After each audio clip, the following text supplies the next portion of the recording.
everyone, welcome to another episode of Get Jashed. Today I have with me my very dear friend, Kimber Howe. Kimber is a yoga teacher, reiki healer, practitioner, my spiritual counselor for sure, but spiritual counselor to many. And I've been so excited to have this conversation because it's a really powerful conversation around boundaries and energetic boundaries. And if anyone even slightly follows my work, you know that I will talk about boundaries any opportunity I get, but I love the conversation we're about to have here because Kimber has taught me a lot in our own friendship, a lot about energetic boundaries and just placing a highlight on them rather than letting them just be. So thank you for joining me. At the top of this, before we get into it though, I will give just a content warning of things that may come up, and feel free to add in any that I might miss, but there may be sexual trauma or abuse of power conversations that go on. I think they'll be the main things. Eating disorders, yeah. Body image issues, manipulation, coercion. So please take care of yourself. Nothing I have to say is more important than your self-care. Excellent. But thank you so much for joining me for this conversation. Oh, thank you for having me. I am so excited. I'm so excited. I know that boundaries are an important aspect, like for you, just as much as they are for me, and it's an important conversation to bring in, especially in the world of like spiritual care and spiritual practitioners, like whether you relate to the word spiritual or not, but like for those listening, but you know, they're the yoga teachers, the meditation teachers, the breathwork teachers, even the PTs, right? You know, like there is an element of anything that's involving the body where boundaries are really, really needed, and the energetic space in which we inhabit and which we exist in. So I think the first, to get us started, the first question I would have is, how and why do you think it is an energetic no to do certain things without permission?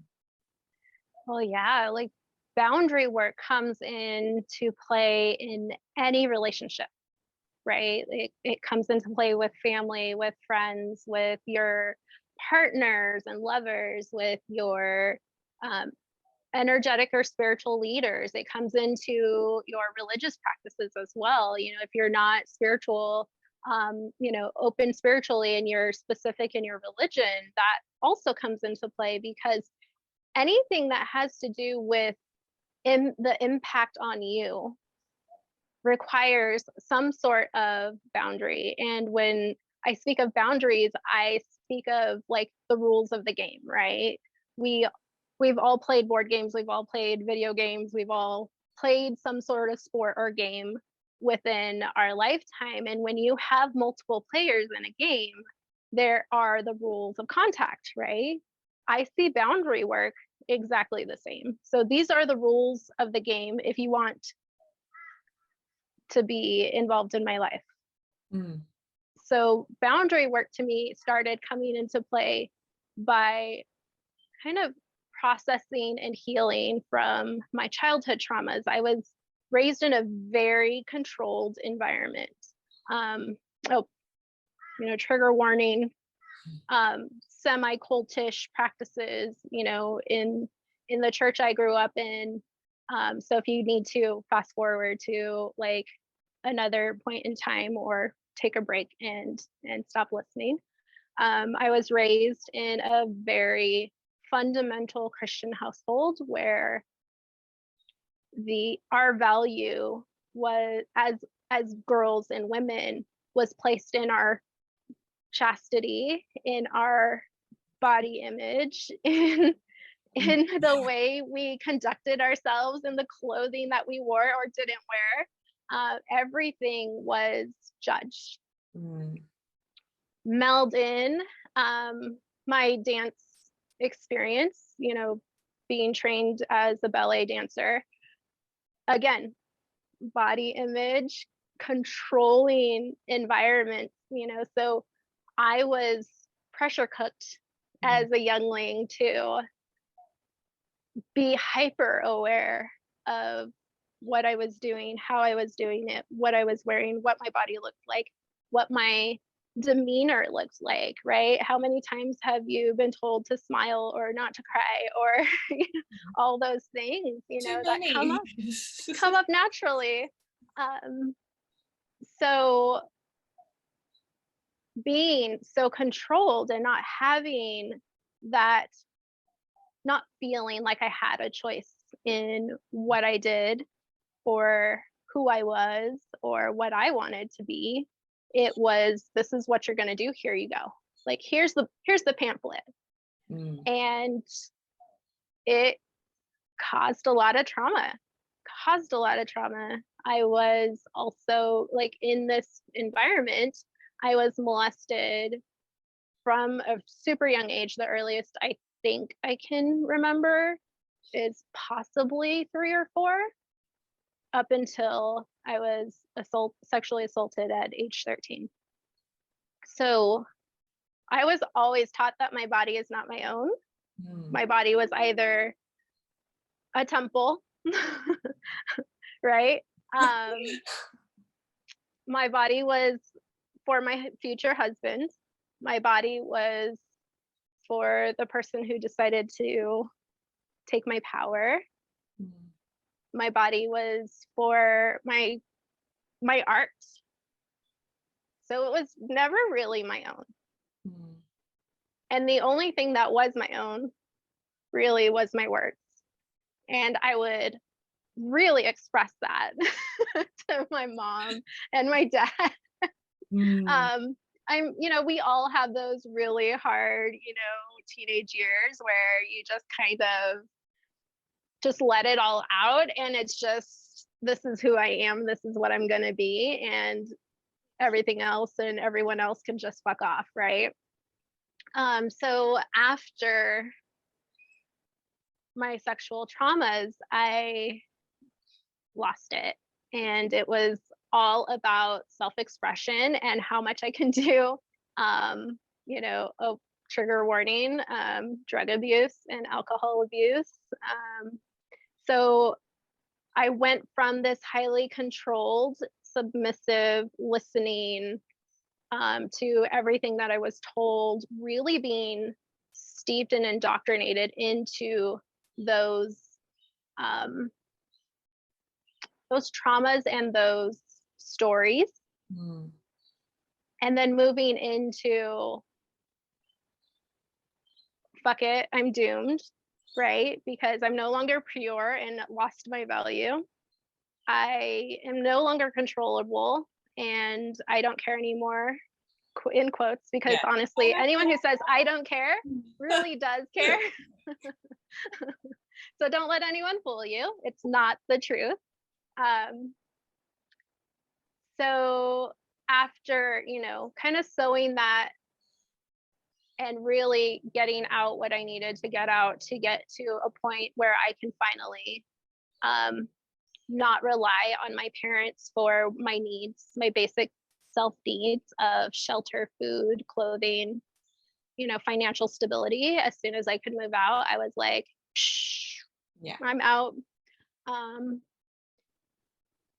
And getting into therapy, and finally getting into therapy because, of course, under the household of my parents, it was pray and God will heal everything and like magically take all your worries away. And I want to ask you a question about the boundaries on prayer, because I know that we've had those conversations about prayer too, and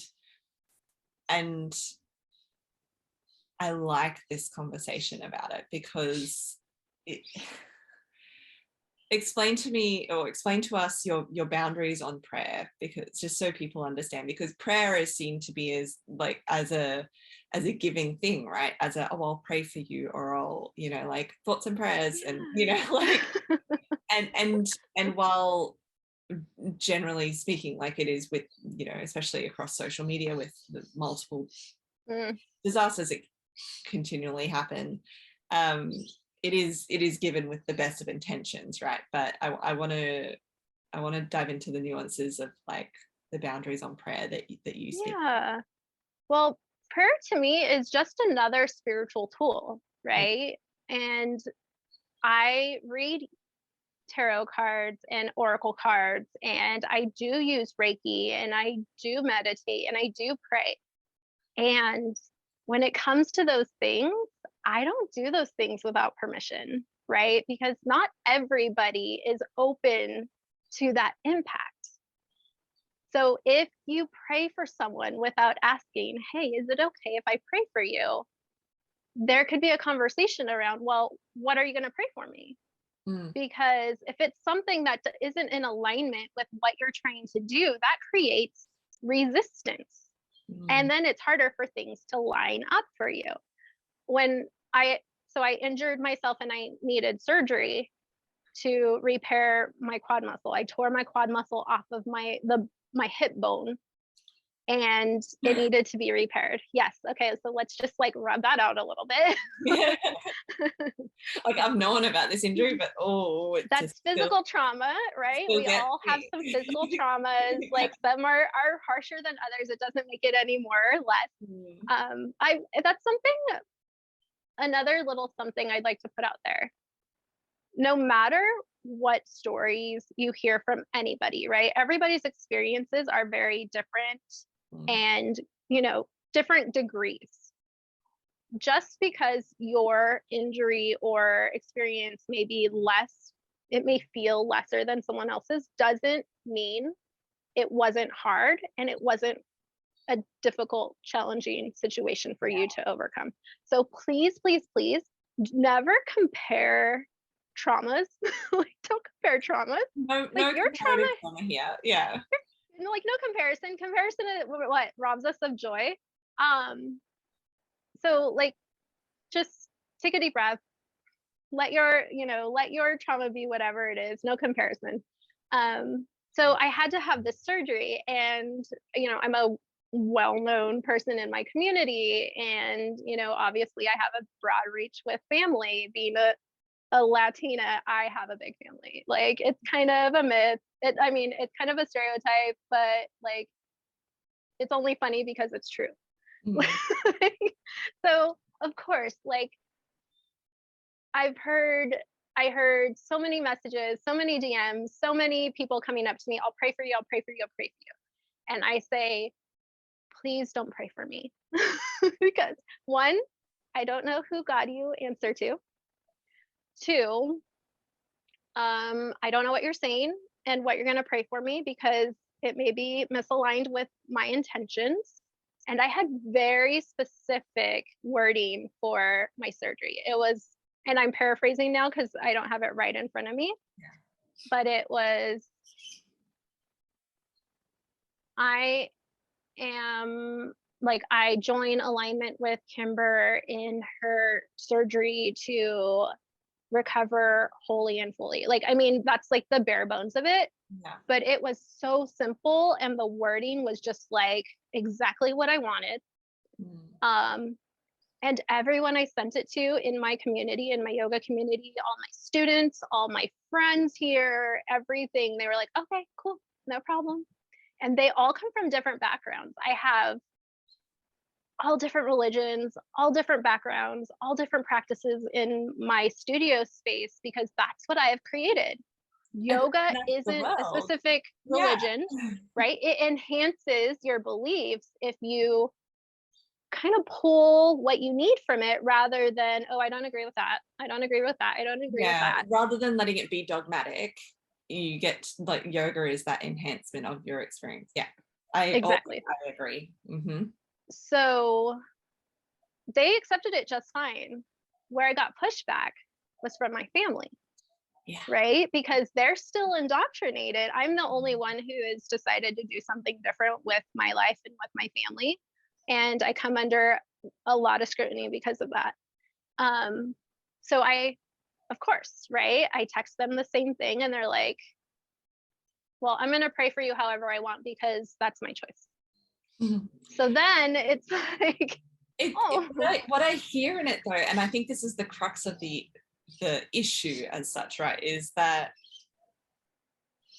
it's taking agency over another person's choices, even in prayer, you know, like in this example, especially where it's like, well, I'm going to pray for you however I want, rather than, you know, listening to your preference of intention in prayer, you know, like yeah.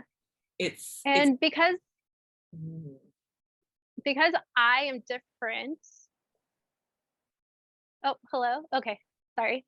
Because I'm different and I practice different spiritual things, I'm not going to pull cards for my mom. mm, I'm not going to pull cards for my sisters, my dad, because they're not open to it. And so I presented that and I was like, okay, like I understand where you're coming from. Growing up in that, I can understand it. Like I get it. At the same time, I'm asking you to think a little broader and see the bigger picture here. I practice cards and I'm pointing down here because I have like all my cards on the shelves, like on these next two shelves right here. So like I love them. Like they're like right by me and this is like my sacred space. yeah, I'm not going to pull cards for you because that's an energetic boundary of mine. I know you're not okay with it, so I'm not going to do it for you. mm, And they're okay with me having that boundary, but they're not okay with setting that boundary for themselves yeah, and the people that they may impact, yeah, right? Like even our thoughts impact people. I'm super sensitive, and one of my super best friends, who we've been best friends through like lifetimes, unfortunately not anymore. I'll tell you that story in a bit. That's another boundary issue with friends. So I was friends with her like lifetimes before, and she was studying and she was thinking like really hard about what she was studying. And all of a sudden I get like a really bad headache. Like it's just like it's a sharp, like shooting pain, like right in my head. And I have that inner knowing. It's like, check on her, check on her. And I was like, hey, are you okay? And she's like, yeah, I'm just really studying so hard. And I'm really thinking about this. I was like, you gave me a headache because like, I don't know if like you were thinking about me in the process or like in between or earlier that day or whatever. I said, but I wanted to reach out and make sure you're okay. And that's when we found out that we were like pretty linked. yeah, And, there's the way you think about people affects them. mm, If you're thinking these beautiful thoughts about someone because they're coming into your mind and onto your heart and you're like, oh, and you're filled with that love, yeah, then they will feel that love. If you are worrying about them and like, oh my gosh, like I'm worried about her because she doesn't believe in God, she doesn't pray, she doesn't practice the way she should, she's going to hell, what is she doing to her family because she's not raising them in the church? You're creating resistance mm. and discord. Yeah, and I think this is where it's that reminder for ourselves as well, like that we get to set that boundary and not take on anything that people, like it's sort of Oh, like it's both sides yeah. of the street. Hey, Those, and then when you come across those friends who don't want to play within the rules of your game, yeah, that's when those hard conversations come. And it's, well, I'm sorry, until you can love me where I'm at, mm, there will be, you don't get to be intimate with me. You don't get to know the happenings in the inner workings of my life. You don't get to be involved. You don't get me if you don't accept me. And that's not unconditional love, no, right? Like to me, setting those boundaries is a form of self-care and self-love. And because I love myself, mm, I've learned to love myself, yeah, right? Like I think I don't think any human goes through life without doing or not doing that work, Mm. right? So because I love myself and I practice self-care, I create those boundaries. And Yeah. because of that, I'm not friends with that friend that I've been friends with in multiple lifetimes right now. But we're not, well, we're friends. I feel we're friends. And we aren't in that open communication and that um, interaction Yeah. right now. I've created space because that's what we both need. Mm. And it's, yeah, it's it's just going, this is part of the growth. And I've spoken before about how boundaries, like, you know, like we're teaching other people what it is that we need, so that way, you know, like it could be more of a successful relationship, or it could just be this, you know what, like we have different needs and they're not meeting, and that's where it is. But it really is the energetic piece that we kind of skip over. We think that boundaries are setting up like this perimeter, this fencing that keeps people out, and it's a physical boundary, like don't touch me, which we're about to go into actually. But you know, like it is this energetic, like even in the physical boundaries that we express, there is an energetic piece that is what it's really about. And Yeah.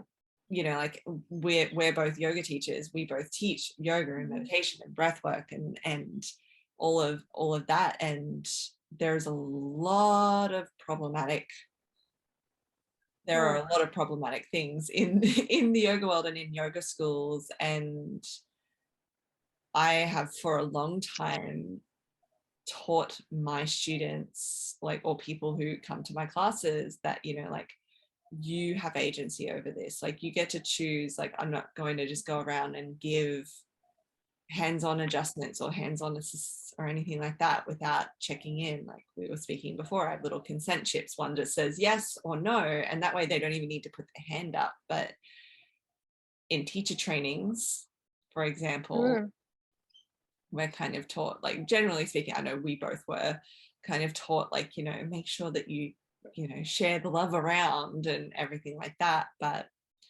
what's your experience there? Yeah. Oh, so it actually just came out a few weeks ago that the yoga program, which is an affiliate program, a lot has come out into the light about abuse of power and sexual abuse and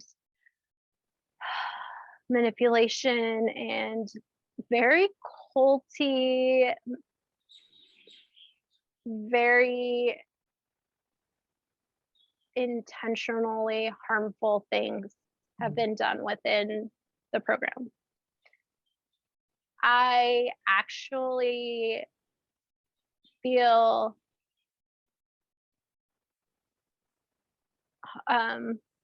spared that I did an affiliate program and not a specific program. Yeah, still a lot of those practices were fucked up.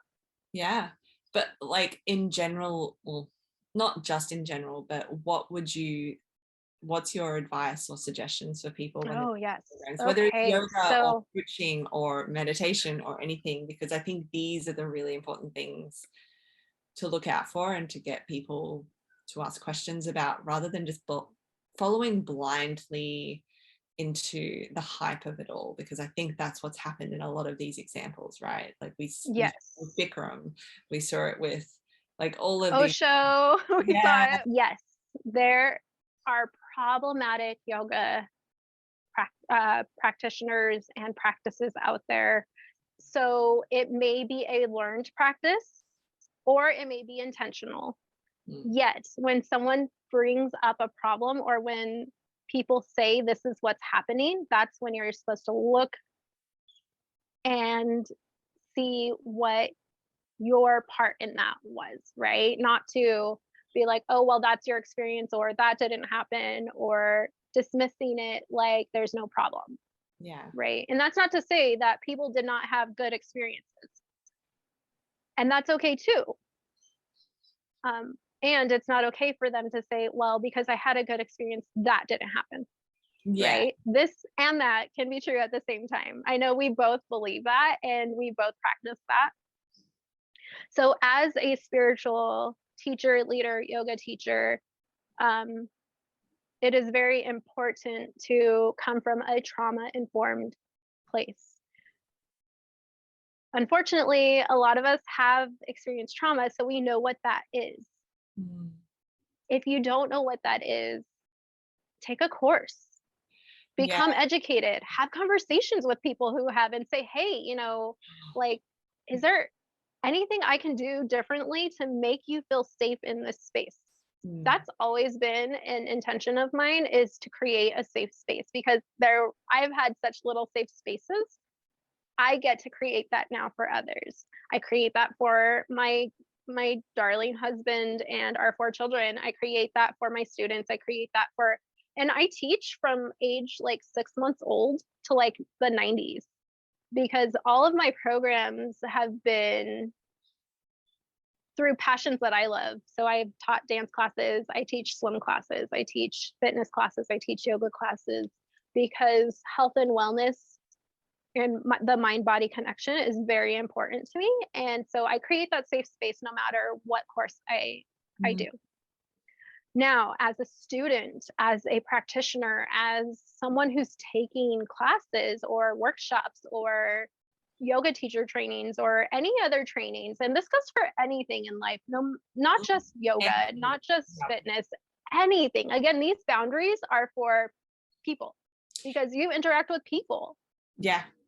It goes for the workplace, like even in corporate workplaces, corporate trainings, like anything at all, this is relevant for, right? Like, because this is where abusive power can exist. And I've learned that a teacher-student relationship, the student cannot consent.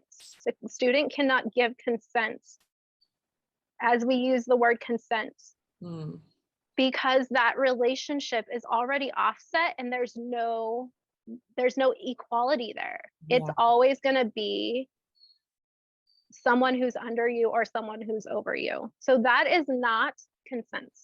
I think it's called coercive of not authority, because it's not authority over, but a position of like power to like, holding space, or right. That's where abuse of power comes in, because if you know, like, oh, I'm a teacher and this student loves my practice, loves my classes, and it's easy to manipulate that student into doing what I want them to do. Yeah. I cannot remember the term for it.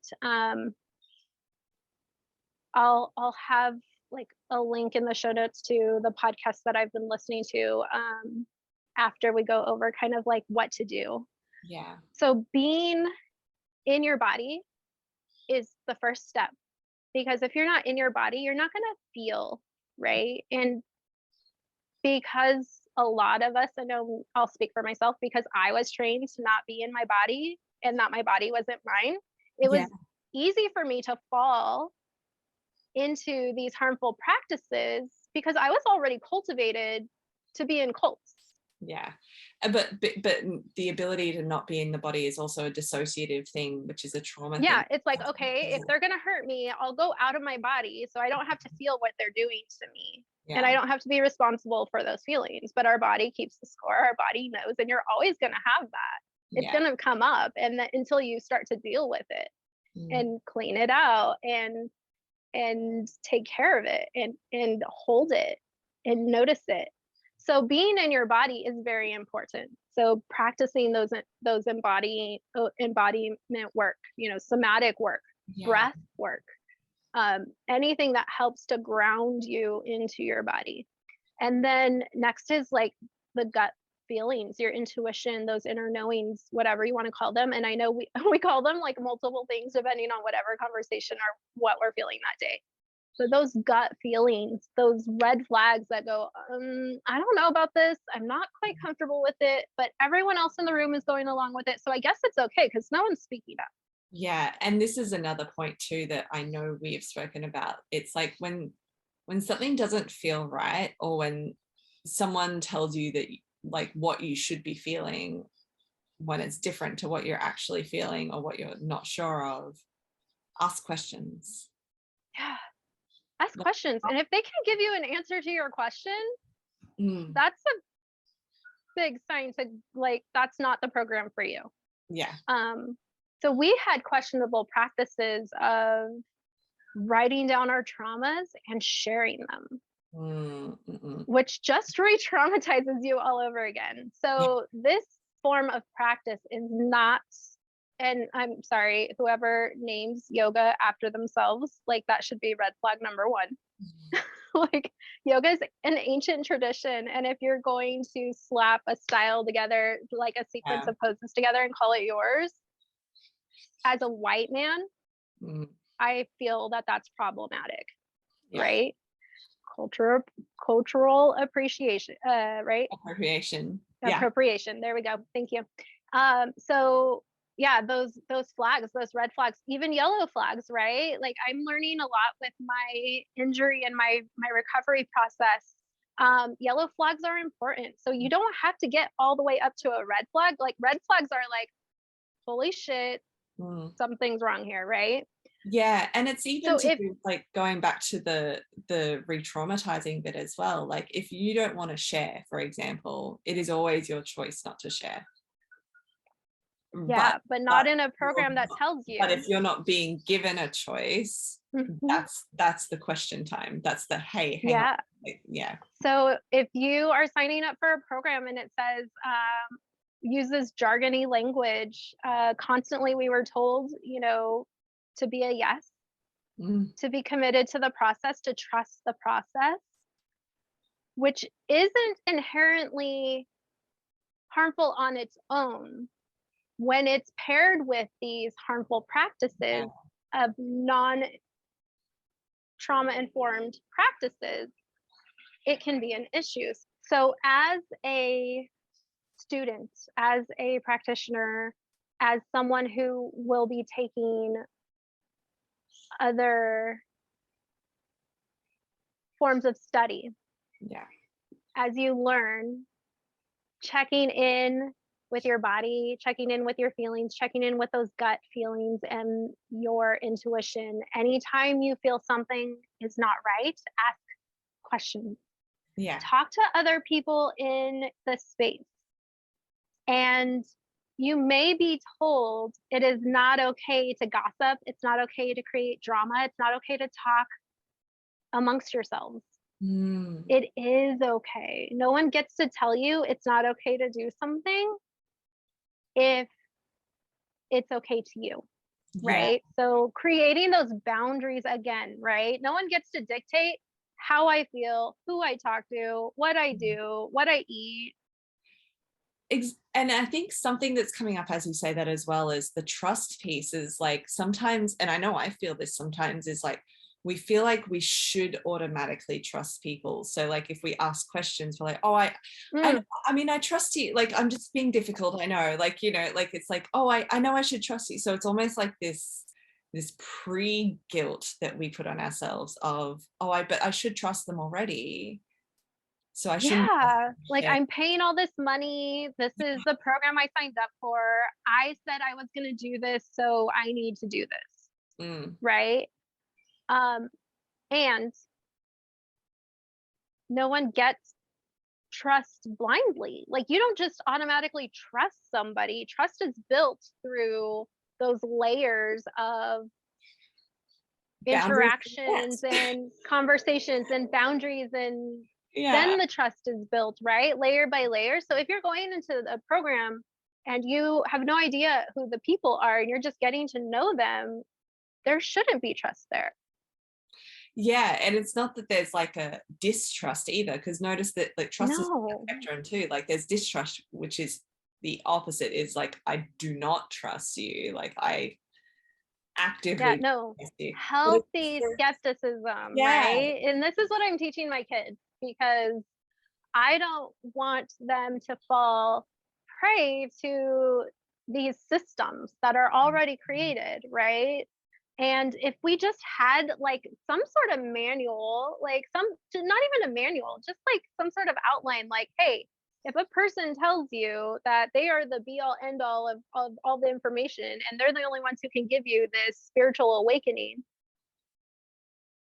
find yeah. the door. Like, that's not okay. Yeah, another thing is I saw it highlighted somewhere as well recently too. It's like if a person or a program or a school or a whatever tells you that you need to eat a certain diet in order Mm, to be clear in your vessel enough to, you know, to me that's always been a red flag, because it's like, well, everybody literally is very different and has different needs around yes, meat and yes.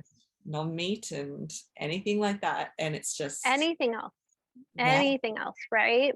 Everybody's constitution is different. Everybody's bodily needs are different. Any program that tells you you can't leave the room to use the bathroom, yeah, any program that says that you constantly have to do this work, like we would be given homework at the end of the day. We had already been there for almost like I want to say 10 hours, and we would have homework at the end of the day when all I wanted to do would be to have a meal with my husband and my family and like maybe cuddle up and watch a movie together.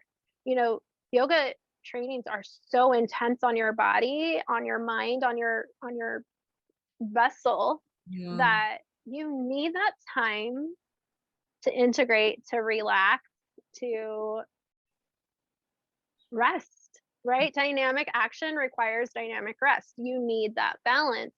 Be wary of any program that doesn't let you rest or have integrated integration time. So it felt like it was created to keep us busy so we couldn't feel. So we yeah, couldn't think. So we were so busy and moving all the time, doing this rigorous power vinyasa practice, like leaving with a yoga high so high that you don't question anything. Your body is so beaten down and tired, and you have to, stay up and do these journal questions or this homework or yeah. whatever it was. Time boundaries are important. Mm.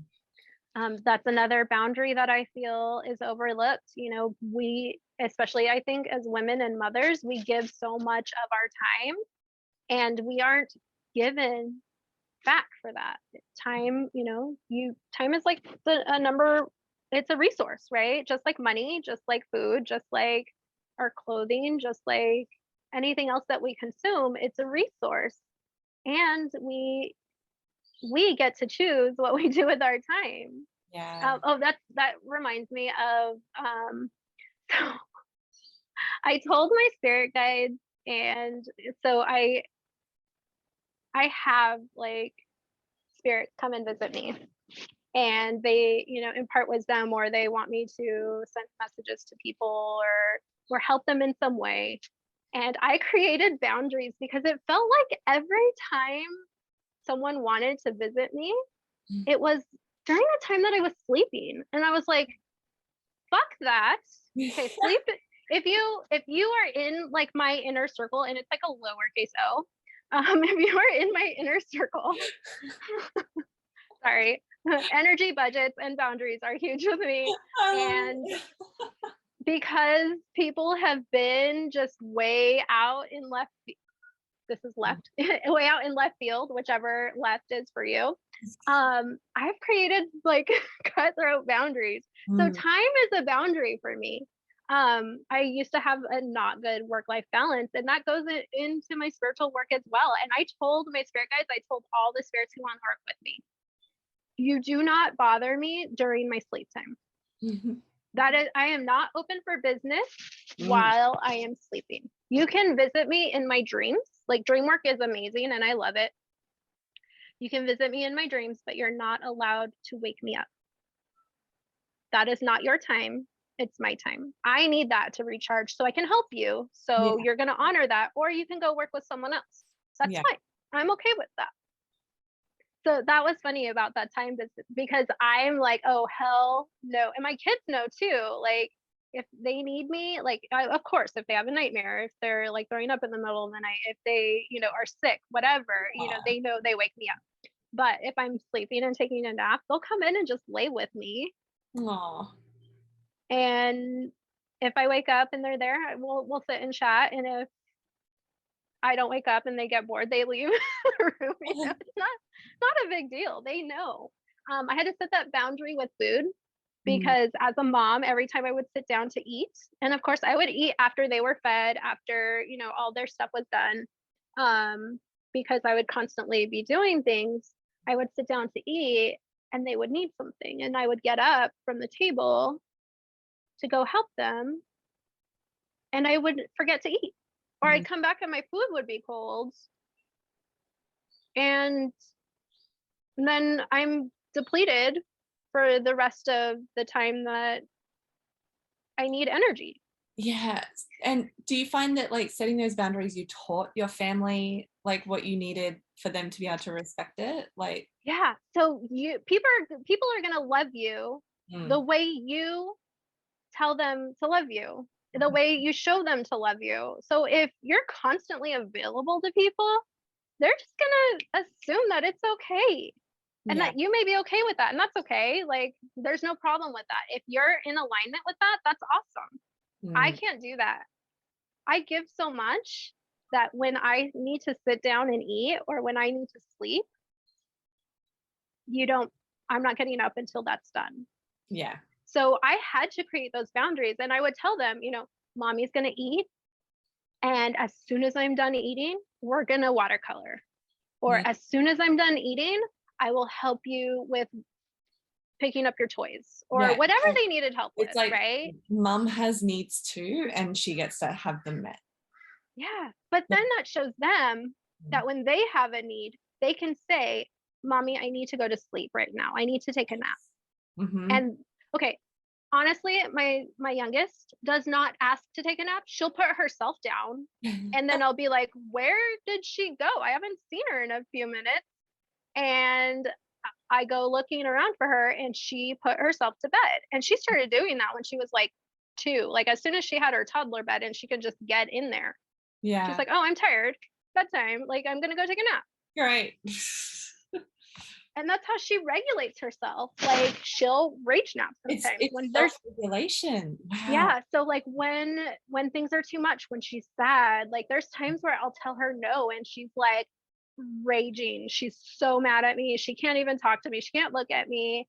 And next thing I know, she's in her bed taking a nap. That's how she integrates and processes. Mm, So, you know, letting them do what they need to do, that gives them permission to yeah. set those boundaries for themselves. It's Yeah. like, nope, I'm tired, I'm going to go take a nap, or I need to get out and go for a bike ride, or whatever they need to do. Which brings us full circle back to giving them agency over their needs. So you're raising humans. You're raising humans. The And royal we. The collective. the collective gets Yeah. to raise humans, like teaching them that, hey, you have agency over your needs, because by modeling, and I've shared this in boundaries workshops before too, where it's like when we model what we need, we give other people permission to have their own needs and to Yes. express, and to, yeah, it's Yeah. just And how cool is it as a younger person to be able to say, I need a hug, or I need to take a personal day. Like, mom, I just need to stay home today. I can't go out of the house right now. I just can't deal. It's I immediately felt like this sense of relief that I would have felt if I could just have done that when I, as a younger person, if I could have just gone, oh, this is what it needs. Because when we are able to just express the need, then we get the need met, rather than it becoming this emotional shit fight of whatever. Of disconnection and discord, because you don't know you even have a need. Yeah. 2, you don't know how to express it. And 3, is it going to be well received, and are you going to get that need met? Yeah. There's some of us still learning this as an adult. So imagine what the next generation is going to be able to do. Many of us still learning. I'm like, I'm 40, and I like probably learned this like 15 years ago. So like, I did read something, and it really, I wanted to share it. So you can either share a need with someone or not share it and let it fuck you up. Because that inner turmoil, when you're not in alignment with yourself, you don't feel well. Yeah. You're not in balance, you're not in harmony, you're not in alignment, and all it does is create more resistance, and everything seems a lot harder. And that's when you start to manifest and attract all of the unpreferred, undesired experiences without even realizing it. Because your energetic field is messy and it needs to be cleaned up. And this is what this is all about. It's energetic hygiene and spiritual alignment, or gosh, I had a really good word for it before we started. I always use it, and it's just not, it's not here. It's energy hygiene in the sense of not even so much that you keep creating say it when you got it. Yeah. So I use energetic boundaries and spiritual hygiene. So we shower. I'm sure most of us shower daily, if not twice a day. Like in our yoga teacher line of work in health and wellness, like I have to shower after class, because that's releasing and removing all of the not stuff that I've taken on, because I have boundary work and I don't take on what's mine anymore. That was a very hard learned lesson as well. That protection and that boundary work, so that you are not taking what's not yours to carry. But just like at the end of the day, right? We wash ourselves. And we need to do the same thing spiritually. Our spirit needs a good cleansing. You know, sometimes we cry it out. Sometimes we have sex and have that connection and have that physical release. Yeah. Sometimes we have conversations to get clear, you know, that. So you need to be cleansing yourself periodically, whether that's daily through meditation and, you know, breath work and yoga, or whatever attunement and practices you use, like reiki and, you know, chakra balancing and harmonizing. So spiritually, you need to be cleansed and hygiene kept, as well as mentally. What happens when your mind gets full of muck and you're worried and constantly fearful? Your body, and that includes the things that you consume. So physically, we have to consume food to live, right? We consume air. You want your air to be clean, as clean as possible.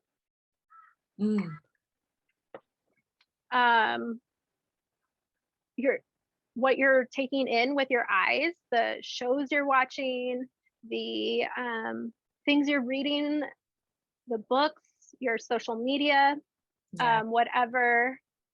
Choosing what serves you and what feels useful for you, and making sure it's intentional, I think, right? Yes. Because it's like, it's not even saying don't do this or don't do that. It's let it be on purpose. Yeah. What being intentional about what you consume, right?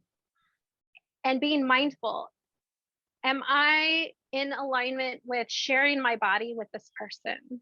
Is this a sacred, spiritual, sexual experience? Is it gonna build me up and make me feel connected to this person, or is it gonna take? Yeah. Is there gonna be a mutual exchange, or is it just gonna be a give? Yeah. Without the other person giving back to me, right? Making those hard boundaries with your family and holding them. Like if you're gonna have the conversation, and say, this is my need and this is my boundary. Mm. Don't move it just to give them space to Yeah. be close to you, because then you just again create that resistance and that Resentment. attraction of stuff. Resentment is a huge one, but also like that mental trauma and that emotional trauma of the constant harm that they create because they don't change their actions. Yeah. Mm. So Yeah. People don't change their actions if you don't set the boundary. And it's not about controlling the other person or people or group or whoever. It is just about going, this is the way to do this with me, whether it's in business or personally. Like, this is how you do business with me. This is how you relate to me. This is how you connect with me. This is how we have this agreement. And I'm holding that. They don't change if you don't hold the line. No. And of course things are going to change as you grow and learn and do things, right? I don't think the spiritual boundary is ever going to change for me because it feels like home. Yeah. And that's okay. If it does, it changes. Like, I have never seen or read the practice that says once you feel you're who you are, you don't get to change. Yeah. Right. The only constant in this life is change. Mm-hmm. Nothing ever stays the same. Yeah. So give yourself permission to explore these boundaries, explore your own alignments, what is right for you, make it intentional, and write it down as it comes, and take an action at a time. What's the next right step? Well, this is where this needs to be cleaned up, so this is the relationship I'm going to work on right now, and go from there. Yeah. And it's going to suck. It's hard. I'm not going to lie. Like, you have that conversation and it's all better. Like, humans are messy. Allow yourself to be messy. Allow yourself to actually have the conversation and mess it up, because that's how you learn and grow. And then you're like, oh, you know what? That was really messy and it doesn't feel like it came out right. Do you need any clarification? Was I clear enough in what I said? Yeah. And get that feedback if you're open to it. I know sometimes feedback from people who aren't in the same arena is just like, you know what, you're talking a whole different language and it's not in alignment, and sometimes you just have to create that space, and that's okay. And other times it's like, hey, I never knew that. I'm so glad you told me. Yeah. And why didn't you tell me sooner? Exactly. They're like, oh, this eases my energy output because I'm not going to figure out what it is that you need because you've just Ooh, awesome. I tell people all the time, people aren't mind readers, and if you could, you probably wouldn't want to do it anyway because it's messy enough in your own brain. You don't want to be in someone else's. Like, it's not good. It's not good. Yeah. So have those conversations, because we're all human, we're all messy, we're all beautiful. Oh, okay. So I want this term to be like spread out there, right? So life is beautiful, but it could also be brutal. Like BRUTIFUL. And I got that from Glennon Doyle. Her podcast is amazing. It's called We Can Do Hard Things. Please go and give it a listen. It's pretty amazing. Another few podcasts that I would recommend if you do have the traumas from religion or spiritual practices, yoga included. Bless my heart, I was completely just oblivious to the fact that this can happen in yoga too. So give yourself some healing, kindness, and gentleness when the stuff comes up, because it can be a complete blind spot that you did not expect or see. And then you can like kind of connect the dots and see how it's linked. So another podcast which is amazing for spiritual and religious traumas is Indoctrination. For yoga stuff, there's a podcast if you need some help with if whether you're in Baptiste or not, for yoga stuff. Journey into Yoga Cults is a podcast that was created by a few teachers who were deeply in the foundation. Another one is a little bit culty. I'm sure a lot of your listeners know about the Nexium stuff and what's gone on with Keith Raniere and all that.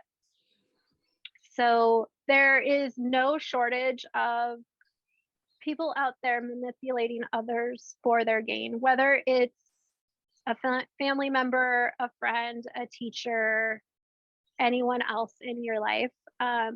These people exist.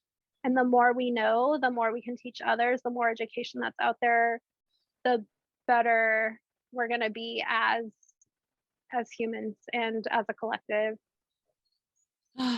Thank you so much for this conversation and for sharing parts of your journey and just what you've learned, and for bringing those, they really are like, so we're bringing that empowerment back in, and the agency back in to each one of us who are listening. So thank you so much for joining me and for your energy and for sharing you. Well, thank you for having me. It's been a pleasure to be on your podcast. And I'm